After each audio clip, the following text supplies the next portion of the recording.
So guys, अगर आप CSP संचालक हैं, ग्राहक सेवा केंद्र रन करते हैं, लोगों को बैंकिंग सेवाएं प्रदान करते हैं, आधार कार्ड के माध्यम से, एईपीएस के माध्यम से लोगों का नगद निकासी का काम करते हैं, तो अगर आप लोगों ने अपने धंधे को, अपने एईपीएस बिजनेस को एक लंबे समय तक रन करने के बारे में सोच रखा है, अपने एईपीएस धंधे को लॉन्ग टर्म तक लेकर जाने के बारे में अगर सोच रखा है, तो इस वीडियो को बिना स्किप किए पूरा देखिएगा। चाहे आपके पास किसी भी कंपनी का पोर्टल हो, किसी भी कंपनी का सीएसपी हो, स्पाइस मनी, पे near by, Fino payment bank, Airtel payment bank, किसी भी कंपनी का अगर आप लोग सीएसपी रन करते हैं, ठीक है, तो आप लोगों को इस वीडियो को पूरा देखने की जरूरत है। बेसिकली आप लोगों को पता होगा कि समय समय पर जो आरबीआई की तरफ से, एनपीसीआई की तरफ से नए नए गाइडलाइंस आ रहे हैं, नए नए अपडेट आ रहे हैं। ये सारी चीजें देख करके आप लोगों को क्या लगता है, ठीक है, कि आने वाले समय में एईपीएस आप सभी सीएसपी संचालकों के लिए सुरक्षित रहेगा या फिर एईपीएस केवल बैंक बीसी वालों तक ही सिमट करके रह जाएगा? क्योंकि देखिए, अभी करेंटली जिस तरीके से अपडेट आ रहे हैं एनपीसीआई की तरफ से, आरबीआई की तरफ से, इस हिसाब से देख करके यह अंदेशा लगाया जा सकता है कि आने वाले समय में जो एईपीएस का मार्केट है वो प्राइवेट सीएसपी संचालकों के हाथ से छीन करके केवल बैंक के बीसीओ तक ही जो है कि सीमित रह जाएगा। क्योंकि अभी आप लोगों को पता होगा कि जिस तरीके से बैंक अपने एईपीएस में दिन रात करके बदलाव कर रहे हैं, दिन रात करके चेंजमेंट कर रहे हैं, उस हिसाब से ऐसा लगता है कि आने वाले समय में लगभग सभी बैंक केवल अपने बैंक के बीसीओ तक ही एईपीएस को सीमित करके रखेंगे। बाकी प्राइवेट कंपनियों के सीएसपीओ के पास ये अथॉरिटी नहीं देंगे। क्योंकि अभी आप लोगों को पता होगा कि अभी देखिए, बैंकों का ये रूल था कि कोई भी बैंक हो, जितने भी भारत में बैंक हैं, लगभग सभी बैंक अपने ग्राहकों को, अपने कस्टमर्स को 4 फ्री एईपीएस ट्रांजैक्शन का ऑफर दे रहे थे, जिसमें 4 फ्री एईपीएस ट्रांजैक्शन में ग्राहक चाहे तो बैलेंस इंक्वायरी करा के खत्म कर दे, चाहे कैश विड्रॉल करके जो है कि खत्म कर दे इस लिमिट को, चाहे मिनी स्टेटमेंट निकलवा करके खत्म कर दे। लेकिन अब समय बदल चुका है। बैंक यहाँ पर 4 फ्री एईपीएस ट्रांजैक्शन की बात तो छोड़िए, आप लोग यहाँ पर एक यानी कि सिंगल एईपीएस ट्रांजैक्शन फ्री मिलने की उम्मीदें टूट रही हैं। क्योंकि जिस तरीके से अभी इंडिया पोस्ट पेमेंट बैंक हो गया, आपका यूनियन बैंक ऑफ इंडिया हो गया, कैनरा बैंक हो गया, इन सभी बैंकों में जिस तरीके से अभी चार्जेस लगने शुरू हुए हैं ना, ये सारी चीजें तो देख करके ऐसा लग रहा है कि आने वाले 5-6 महीने के अंदर में एईपीएस का मार्केट पूरी तरीके से चौपट हो जाएगा।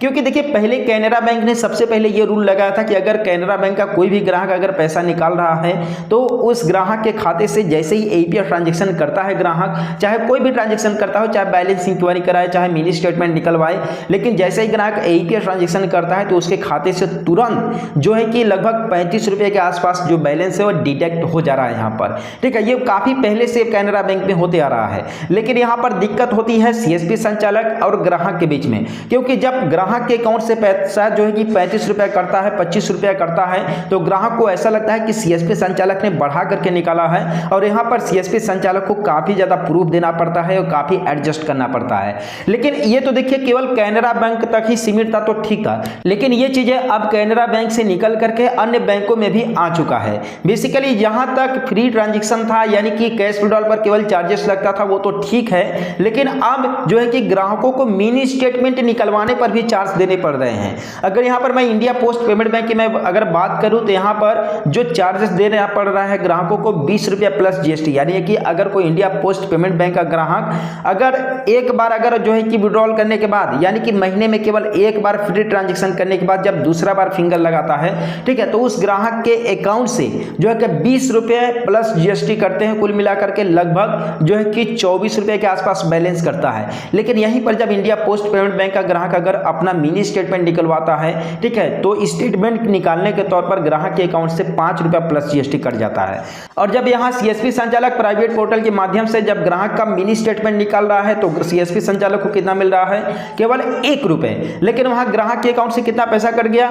5 रुपया प्लस जीएसटी। तो आप लोग ये बताइए कि सीएसपी संचालकों के साथ कितना गलत काम हो रहा है। वहां पर एनपीसीआई जो है कि ग्राहक के अकाउंट से 5 रुपया पैसा प्लस जीएसटी काट लिया, और यहाँ पर सीएसपी संचालक को उसके बदले में मिनी स्टेटमेंट का कमीशन कितना दे रहा है? 1 रुपया। उसमें भी टीडीएस कट जाता है 5 पैसा, 95 पैसा दे रहे हो। ये भैया, ये कहाँ का रूल है? ठीक है, तो ये सरासर सीएसपी संचालकों के साथ बहुत ही गलत हो रहा है। अगर मैं यहाँ पर बैंक ऑफ इंडिया की मैं बात करूँ, तो बैंक ऑफ इंडिया जो है कि ऑफर तो केवल 2 फ्री ट्रांजैक्शन दे रहा है। 2 फ्री ट्रांजैक्शन की अगर मैं बात करूँ, तो अगर ग्राहक चाहे तो एक दिन में जो है कि 10,000 निकाल ले, दूसरे दिन भी 10,000 निकाल ले, लेकिन 2 फ्री ट्रांजैक्शन के बाद ग्राहक का जो है कि लिमिट बता दे रहा है, ग्राहक का पैसा नहीं निकल रहा है। ठीक है, तो यहाँ पर देखिए बैंक ऑफ इंडिया की तरफ से भी गलत अपडेट आया है। साथ में यहाँ पर कैनरा बैंक की भी तरफ से और इंडिया पोस्ट पेमेंट बैंक की तरफ से भी गलत अपडेट आ रहा है। और अगर बात करें यूनियन बैंक ऑफ इंडिया की तरफ से, तो यूनियन बैंक ने तो एक समझ लो लिमिट ही बांध करके रख दिया है कि अगर यूनियन बैंक ऑफ इंडिया का अगर कोई कस्टमर है तो महीने में केवल 5,000 ही पैसा निकाल पाएगा अपने खाते से एईपीएस के माध्यम से, नहीं तो 5,000 से 5,001 रुपये तक पैसा नहीं निकाल पाएगा।